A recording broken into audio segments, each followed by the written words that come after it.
What is the morning routine of someone who has trained their mind for 2,600 years? For Buddhist monks, mornings aren't about motivation. They're about mastery. They don't follow trends. They follow truth. While the world chases productivity hacks, monks begin the day with practices that shape their spirit, dissolve the ego, and anchor them in peace. And the difference isn't just in what they do, it's in why they do it. In this video, I'll reveal 12 powerful habits that monks use every single morning to stay grounded, clear, and unshakably calm, no matter what life brings. These aren't routines for efficiency. They are rituals for awakening. Before we begin with number 1, subscribe to the Dharma State of Mind, where every video is a doorway to calm, clarity, and timeless Buddhist insight you won't find anywhere else. And stay with me until the very end, because there's a bonus habit that reveals the one thing almost no one remembers to do when they wake up. But it may be the most important of all. Let's begin. 1. Wake before the world does. What if the world's noise is just an echo of your own? What if the very chaos you're trying to escape is simply a reflection of the mind you never made time to still? Monks begin their day in a way most never dare to try. Not with alarms or urgency, but with reverence. Long before the sun stretches its light across the earth, they rise. Not to race, not to win, but to remember. To remember the stillness they are born from. They rise before the world does because silence is not empty. It is full of answers. The ancient bell of the monastery doesn't shout. It calls softly like a whisper from the soul. And in that gentle invitation, the monk finds a doorway to presence. In the quiet hour before dawn, when birds still dream and the wind hasn't yet spoken, monks sit, not to add anything to the world, but to subtract everything that isn't true. You see, the first thing you allow into your morning becomes the master of your mind. If you let chaos in, chaos will guide you. But if you let silence in, if you let breath and awareness in, peace becomes the current that carries you forward. There's a truth you may have forgotten. Your soul is not loud. It does not shout over traffic or emails or endless scrolling. It whispers, and it only whispers in moments of intentional stillness. Monks don't wake early to be productive. They wake early to be aligned. There is no greater success than a soul that begins the day in harmony with its purpose. In the silence of the pre-dawn, you meet yourself before the world tells you who to be. You remember your breath. You feel your aliveness. You return home before ever leaving your room. Pause here. What would you hear if you woke before the world told you what to listen to? What thoughts would rise without the noise of opinion, expectation, or comparison? Imagine waking up not to chase the day, but to meet it, to welcome the morning like an old friend instead of rushing past it like a task. Imagine starting your life from stillness every single day. The quieter you become, the more you can hear. These are not just poetic words. They are instructions. Your deepest wisdom, your truest peace, your most powerful clarity lives in the quiet places you've been too busy to visit. So tomorrow, before the world calls your name, rise, even if just for a moment, rise like a monk, not to conquer the day, but to return to yourself. Is it possible my true self lives in the silence I've been avoiding? 2. Don't reach for the world first. Why is the first thing we touch our distractions? Before our feet even meet the earth, our fingers reach, grasping, swiping, scrolling. As if the world outside knows more about us than the one within. Monks understand something we often forget. The way you begin is the way you become. So they don't touch their phones, they touch the present. Their hands do not lunge for stimulation, but rest gently on their laps on prayer beads on the earth. Why? Because the hands that grasp are never at peace. Every morning you are offered a choice to begin with noise or with stillness, to follow the world or to follow your breath. That first gesture you make, it writes the emotional code of your entire day. Is it chaos or clarity? Is it consumption or creation? When a monk opens his eyes, he doesn't open his screen. He opens awareness. He pauses, breathes, bows, and from that single moment of sacred intention, a ripple of inner peace begins to move outward. It's not just about what you avoid. It's about what you choose instead. You can't build a mindful life with impulsive habits. You can't claim peace if the first thing you worship is distraction. Each time you reach for the phone before your own thoughts, you tell your mind the outside world matters more than what's inside me. And slowly that becomes your truth. But imagine this instead. You rise with quiet. You place your hand gently over your heart. You feel your own aliveness, unfiltered, undistracted. You bow not to the demands of the world, but to the miracle of your breath. What would happen if that became your first action?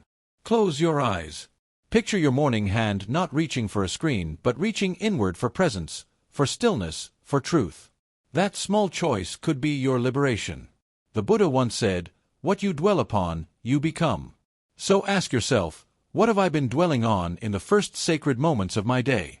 What if I've been worshipping anxiety, distraction, validation without even knowing? This habit is not about guilt. It's about awareness. It's about remembering that every morning is a spiritual doorway. The world will always be waiting to consume you. But your soul, it waits to be remembered first. So tomorrow, don't reach for the world. Reach for your center. And whisper to yourself, "This moment is mine. Let me meet it with grace." Because in the end, it is not what you touch. It is what touches you. 3. Breathe with devotion, not duty. Is your breath a burden or a blessing? We wake each morning gifted with the miracle of breath. Yet treat it like background noise, like something automatic and insignificant. But monks know otherwise. To them, breath is not just a function. It is a doorway, a sacred return to the present. They don't begin their mornings with thoughts or tasks. They begin with breath, slow, conscious, and full of reverence. Not as a technique to control the mind, but as a ceremony of arrival. The inhale is life entering. The exhale is surrender. Nothing more is needed. And nothing is more profound. You see, monks do not breathe to relax. They breathe to remember. To remember that everything begins here.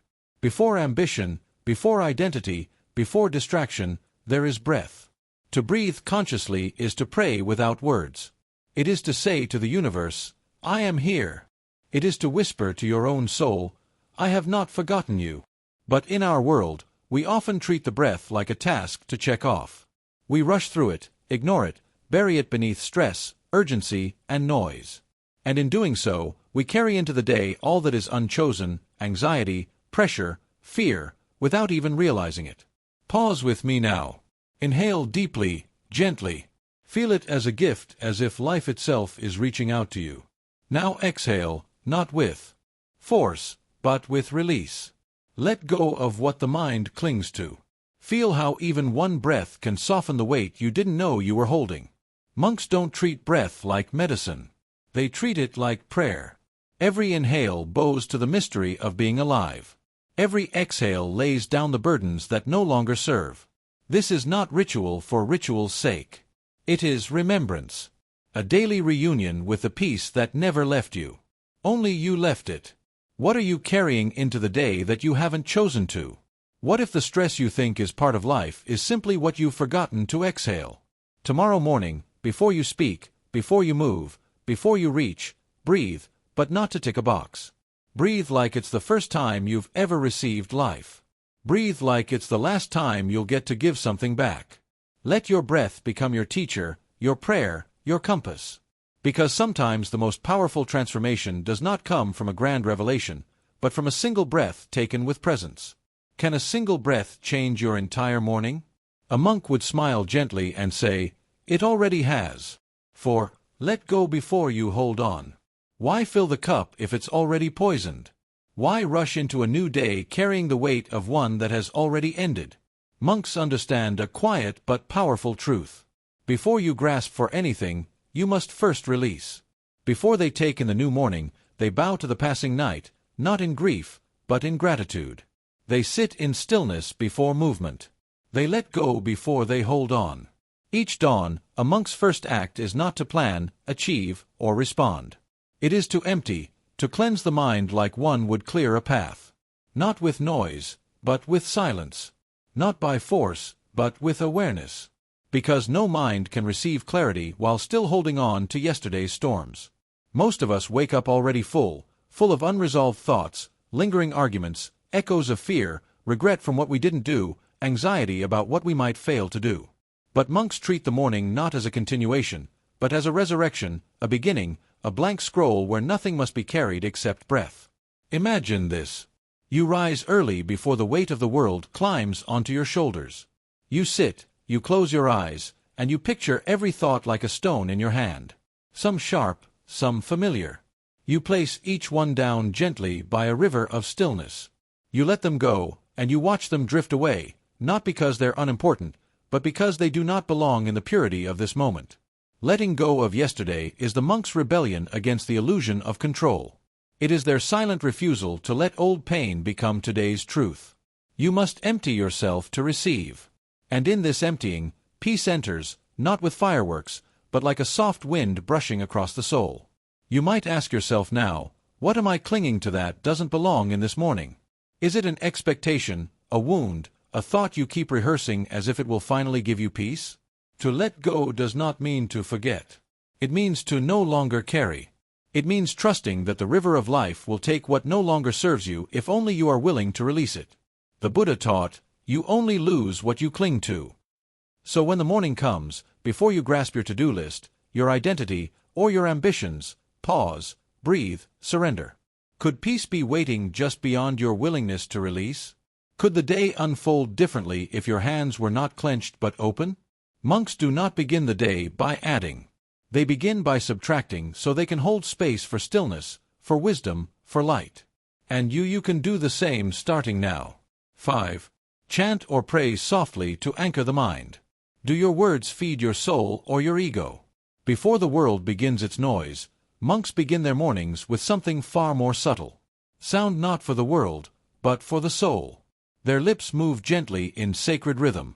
Their voices aren't raised to be heard by others. They chant to remember, not to perform. Because to chant is not to declare something outwardly. It is to return inwardly again and again until the mind settles into silence. Each morning, long before the sun touches the horizon, a soft murmur flows through ancient monasteries. It is not loud. It does not compete with the wind. It moves like incense, gentle, fragrant, sacred. A mantra, a prayer, a name spoken slowly, reverently. Each syllable becomes a thread, weaving the mind back into stillness, anchoring it in presence before the world's distractions arrive. You don't need to be in a monastery to do this. You only need a word that nourishes you, a phrase that quiets your ego and softens your thoughts. Speak it not with effort, but with sincerity. Whisper it like a prayer into your breath. Feel how sound transforms when it's not meant to impress, but to awaken. The Buddha taught that right speech begins not with the mouth, but with the heart. Words that do not rise from awareness are merely noise. But words spoken from presence can heal, even if no one else hears them. Most people begin the day speaking to the world, scrolling, reacting, posting. But monks speak to the soul first. They know that the first voice you hear often becomes the loudest throughout the day. So they choose their own. A voice of peace, a voice of remembrance, a voice that carries no urgency, only devotion. Ask yourself gently, what words do I repeat each day? And are they healing me or harming me? Is your mind echoing gratitude or criticism, compassion or comparison? Now imagine this. You sit quietly, the light still dim, and you speak one sacred word, just one, slowly with your eyes closed and your breath soft. Let it echo inside like a bell. You are not chanting to become spiritual. You are chanting to remember that you already are.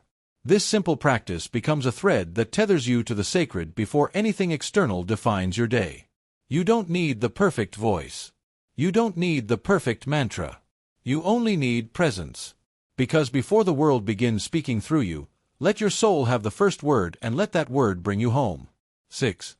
Walk before you run. Why do we rush into the day as if we're already late to life? As if the moment we wake, we must sprint toward something or else we'll fall behind. But monks know a different rhythm. One that doesn't begin with urgency, but with awareness. They walk slowly in the early morning light. Sometimes barefoot, sometimes in silence. Their pace isn't sluggish, it's sacred. Each step is a meditation.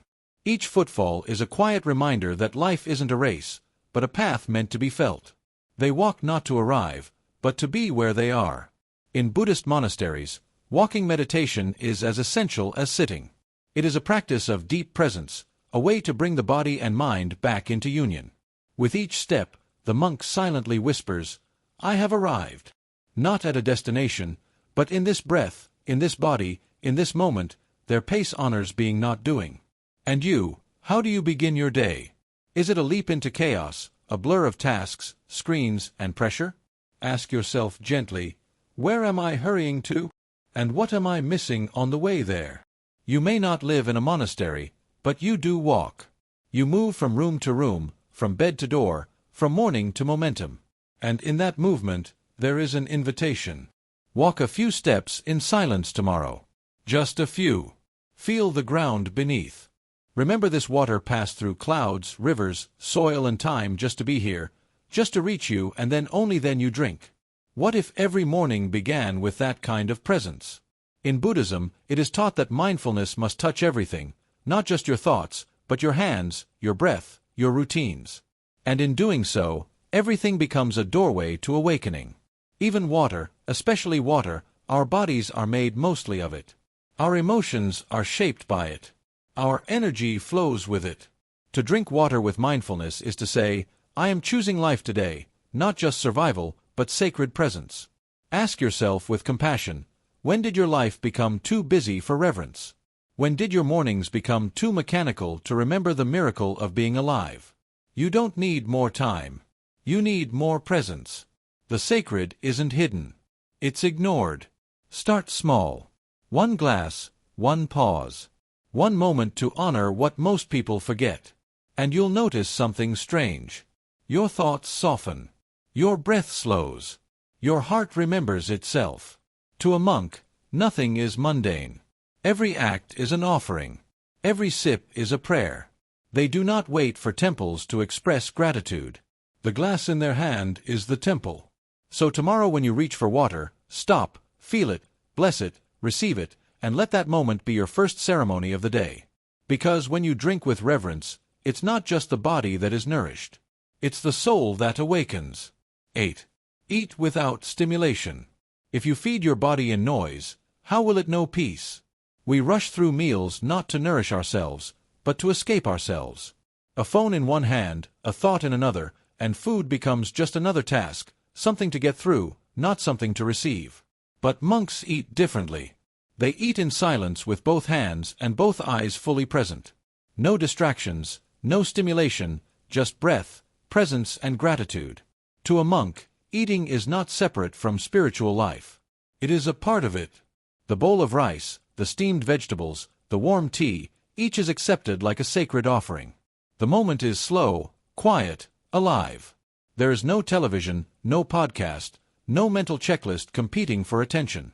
Only the food and the awareness that this too is a miracle. Stillness digests more than food. It allows the body to feel, the mind to rest, the soul to return. When you chew slowly, you are not just breaking down food. You are breaking down the habit of rushing through life.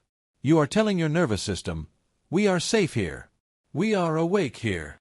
Tomorrow morning when you eat, don't just feed your body. Nourish your awareness. Take one bite in silence. Not to be disciplined, but to remember. Feel the texture, the warmth, the life within it. Let it touch your senses like a prayer touches the soul. Ask yourself quietly, is my hunger physical, or am I really craving something deeper? So often we reach for food not to feed the body, but to avoid emptiness, to distract from pain, to fill space that isn't physical. But monks teach us this. To sit with hunger is not to suffer. It is to see, to understand what we're really longing for beneath the surface. In Buddhist tradition, each meal is preceded by a reflection. Am I worthy of this food? Have I done something today that allows me to receive it with gratitude? This is not guilt. It is grace. A reminder that nothing should be taken for granted. Not even a single grain of rice. You don't have to eat every meal in silence. But what if you chose one? Just one. No screens, no scrolling, no stimulation. Just you, your breath, and the food before you. Could you turn a meal into a meditation? Because when you eat with awareness, food becomes more than fuel.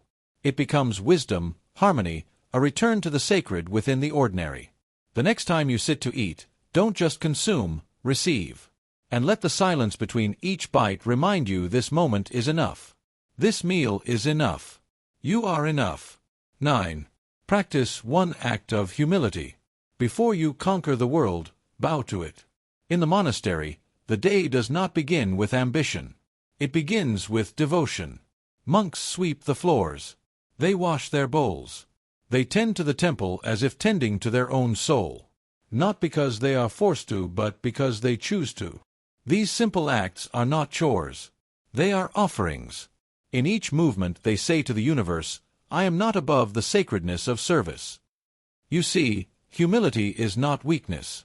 It is strength without the need to boast. It is dignity without performance.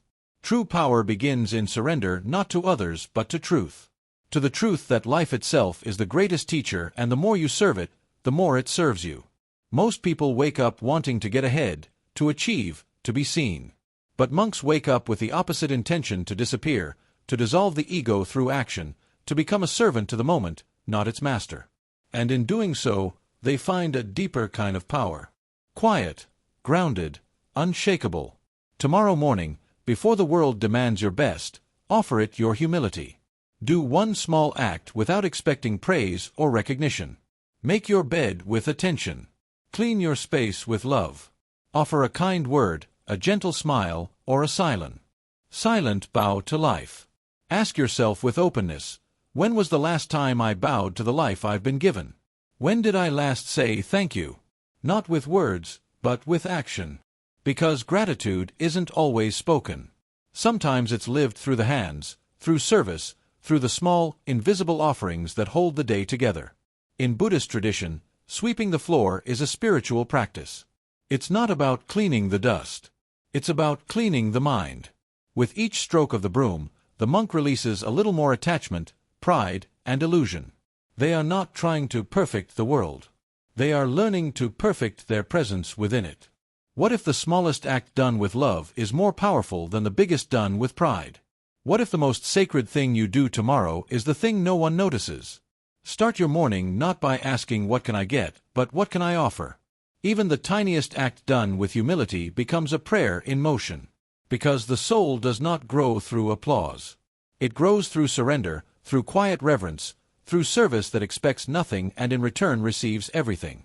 So before you rise to meet the world, bow to it and let your first act be your most honest, a gift not from the ego, but from the heart. Reflect on death, not fearfully, but freely. What if today is your last sunrise? Not as a sentence, but as a doorway. Not to frighten you, but to wake you. This is not a question of doom.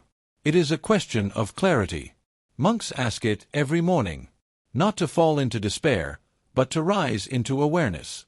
Because to remember, death is not to die. It is to live more honestly.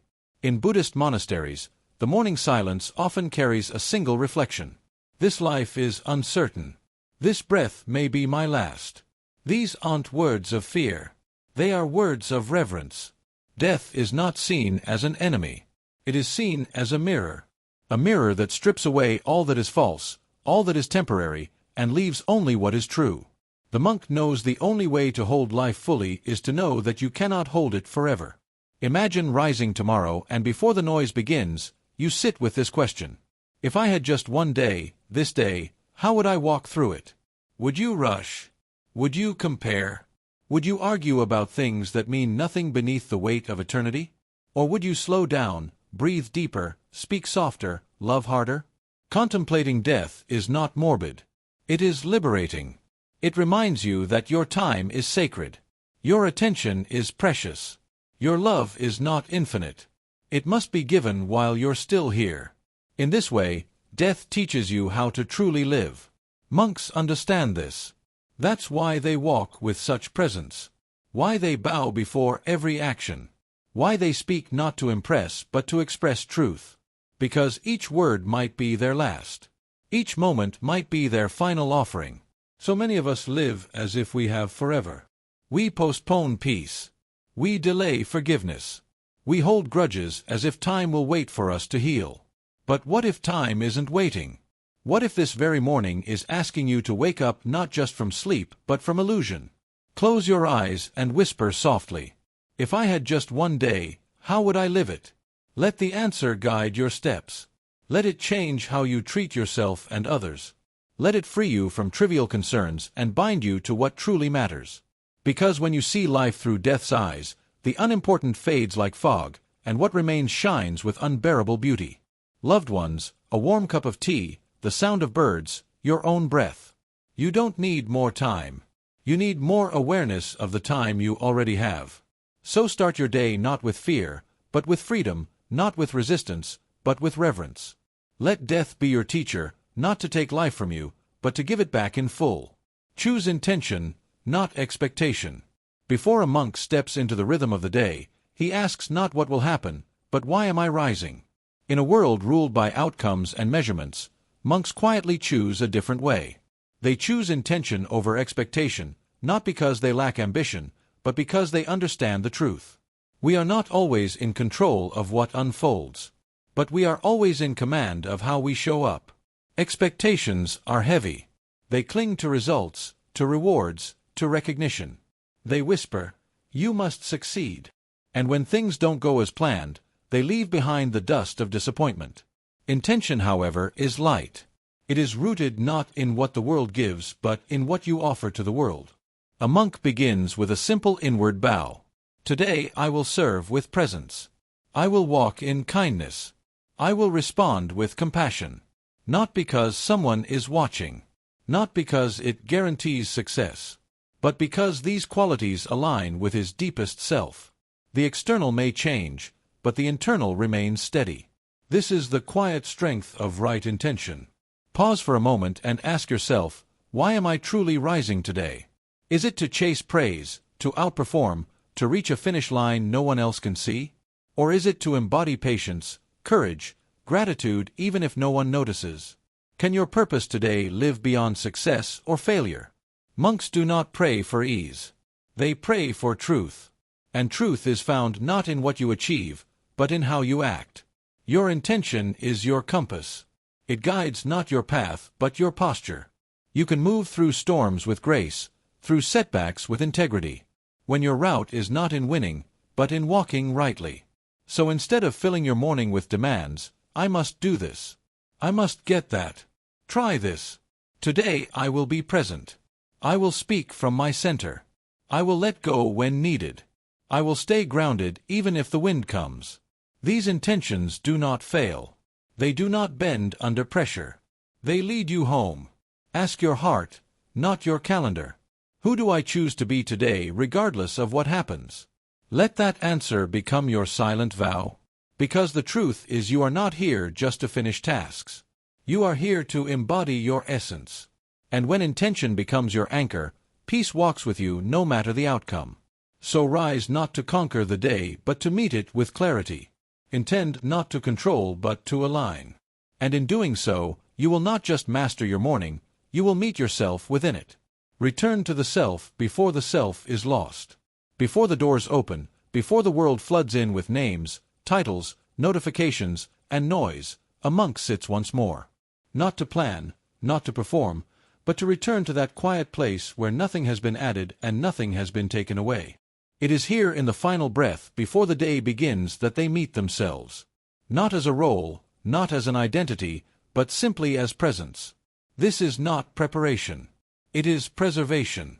Because once the day begins, we start forgetting. We forget we are not our job, our tasks, our timelines. We forget that beneath all effort, we are already whole. And so the monk pauses like a candle sheltered in cupped hands, protecting the flame of awareness before the winds of the world arrive.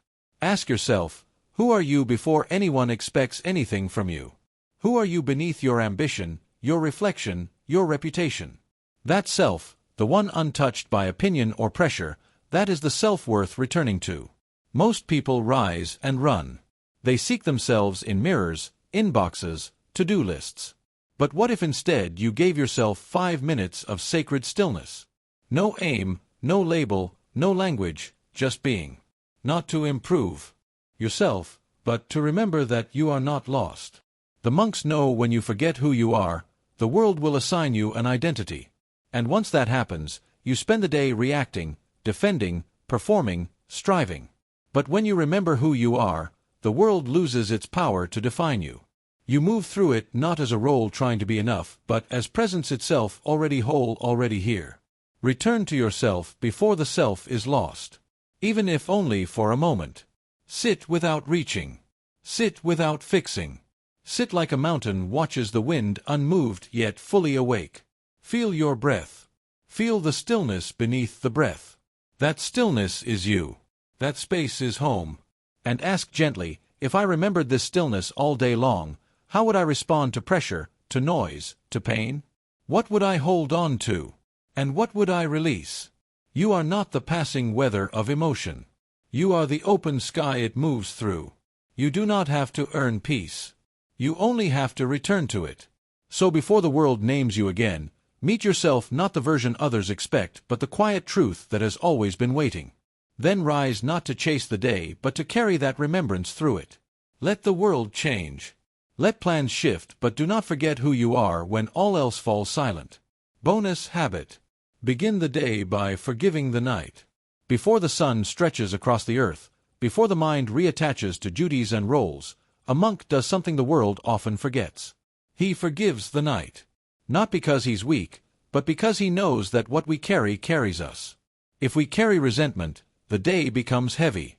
If we carry fear, the hours shrink under its weight. But if we carry forgiveness, even sorrow becomes light enough to hold with grace. The night holds many things. A restless dream, a regret revisited, a memory that knocked too loudly on the door of sleep. The monk does not run from these shadows. He bows to them and he lets them go, not by force, but by softness. Because it's not the pain that keeps us stuck. It's the resistance to feeling it. Forgiveness in the Buddhist way is not approval. It is freedom. It is not forgetting. It is choosing not to suffer twice. What happened, happened. What was said, was said. But you here and now have a choice. Will you relive the ache, or will you release it? Monks know the first breath of the morning should not carry yesterday's wounds. They lay those burdens down not because they no longer care, but because they care too deeply to let pain dictate their day. So they place a gentle hand over the heart, feel the warmth of their own being, and whisper, "It's okay. Begin again." This is the quiet art of inner mercy. To forgive the self for not being perfect. To forgive the mind for its worries. To forgive others for being lost in their own suffering. To wake not clenched and guarded but open and clean like a field after rain. Imagine this. Before you drink water, before you pick up your phone, before you check the mirror or calendar, you sit with your heart. You greet it and you say, "Whatever visited me last night, I release you now." That's not denial. That's power.